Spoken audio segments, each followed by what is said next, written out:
Magandang gabi guys. Kailangan ko mag-massage kunti. Massage ang katawan.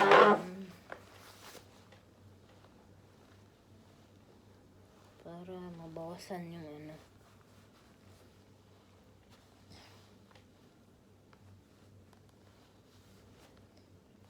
yung sakit ng mga kaso-kasuan.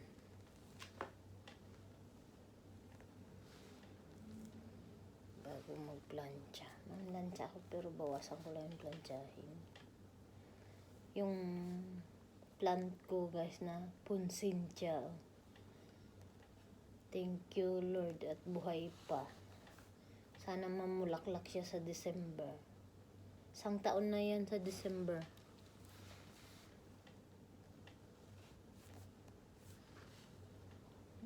Buti hindi siya namatay nung nagbakasyon ako. Inalagaan ni Mama Day.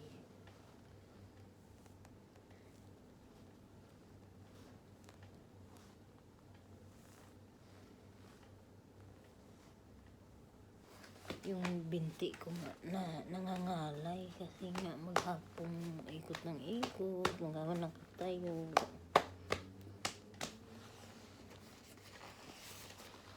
Meron akong surgical stocking, kaso lang tinatamad akong isuot. Ang hirap magsuot at maghubad. Ang kipot, ang sikip.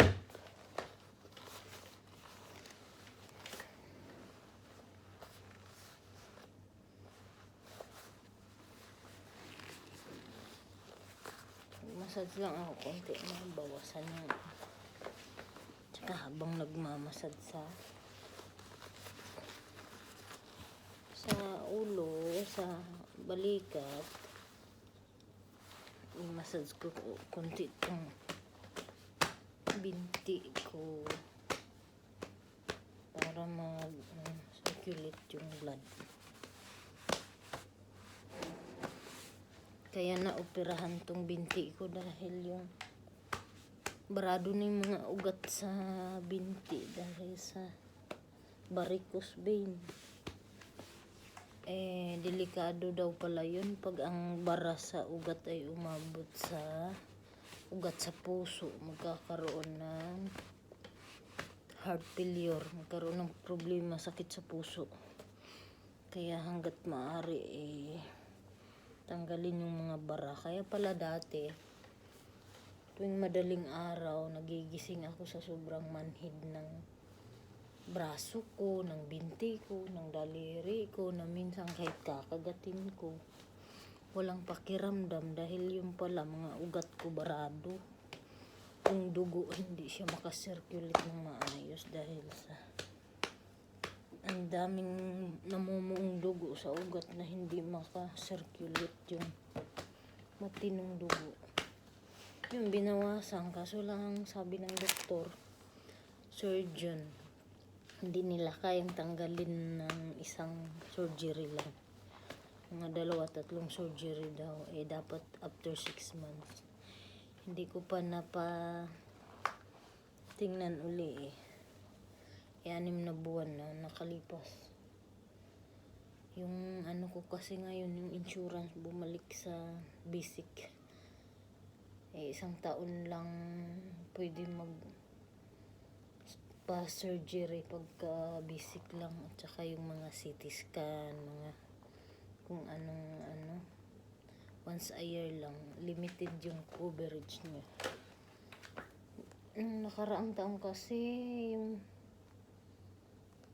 maganda yung insurance ko, network 5. Kaya lahat ng paggawa ko, mammogram, CT scan, ECG, lahat, laboratory,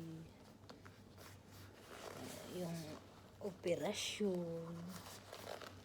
Yun nga, yung sa CT scan sa breast, kasi nagpa-check ako ng colon cancer, yung breast cancer, kung anong cancer. Sa breast, yung CT scan sa breast, nakita may bukol ako sa breast pero maliliit pa siya. Under observation din. hindi ko pa rin napapa-CT scan uli dahil nga sa limited yung coverage ng insurance ko ngayon. Mahal din kasi ang bayad pag nagbabayad.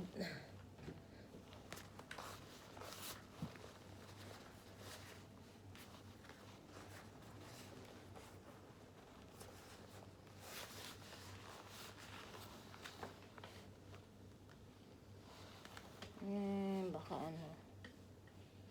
next year ko na lang magpa uli CT scan kasi kailangan under observation yung bukol sa breast. Pag hindi lumaki, hindi kailangan tanggalin, pero pag lumaki, ibig sabihin active siya, kailangan siyang tanggalin para hindi kumalat sa buong katawan. Ito rin yung isang dahilan kung bakit binabawasan ko na yung pagtulong sa mga kapatid, mga kamag-anak ko, dahil nga ito, nagkaedad na ako, marami na akong sakit simula nung nag-maintenance na ako ng gamot sa high blood. Binabawasan ko na yung pagtulong sa kanila. Hindi na ganun kalakas yung katawan ko, marami na akong sakit. Itong mata ko malabo na pag wala akong salamin. Hindi ko na talaga makita ng malinaw, hindi na makabasa. Tsaka kaya lagi na rin ako nauuntog dahil nga yung mata ko alam mo, tapos minsan yung paa ko nawawala ng balance bigla nang matatapilok,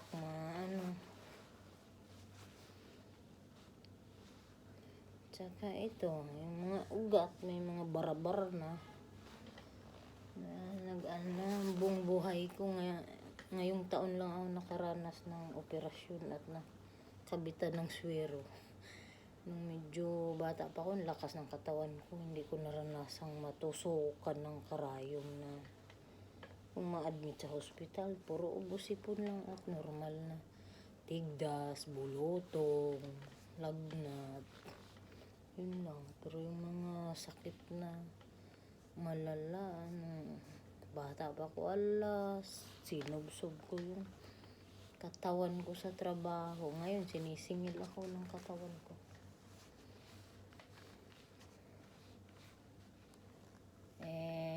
Hindi maiwasan na yung mga kamag-anak na umaasa sa'yo, pag binitawan mo, nagagalit sa'yo, inaaway ka. Yung asawa ng kapatid ko, sila na ngayon nang hihingi, sila pa yung may lakas ng loob na magalit at awayin ako. Every month naman dumadaig. Ginagamit pa yung mga bata ang humingi para alam mo yung maawa ka. Ngayon pa nga lang nakakapagbigay ako ng pera sa kanila naaway na nila ako, lalo na siguro pag wala na akong maibigay, sisipain ako ng mga yung palabas ng bahay.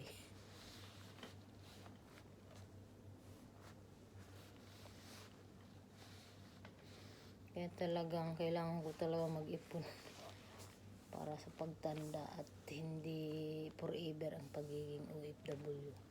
15 years na akong OFW.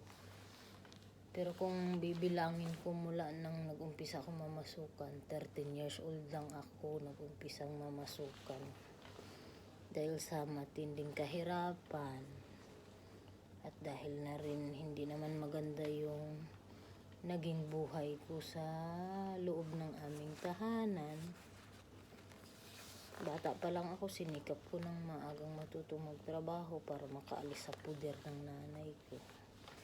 Dahil yung nanay ko malupit. At para makasurvive na rin sa awa ng Diyos, umabot ako sa ganitong edad. May mga taong ginamit si Lord para tulungan ako na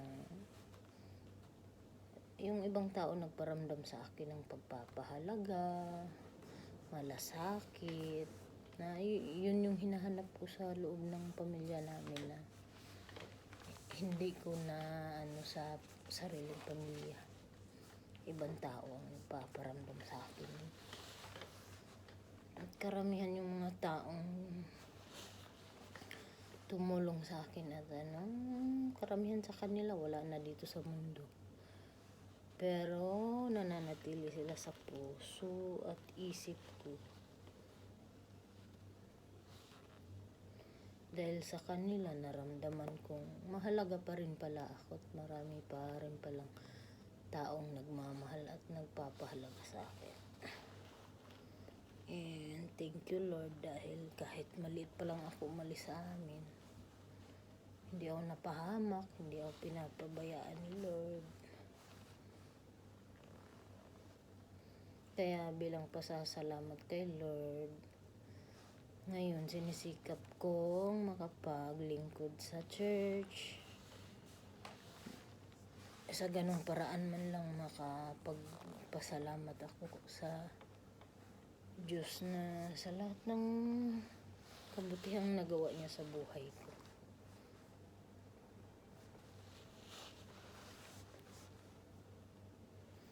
Yun guys. Sana bigyan pa ako ni Lord ng mahabang buhay. Marami pa akong gustong gawin sa buhay ko. Pangarap ko rin maging part ng charity work ng church.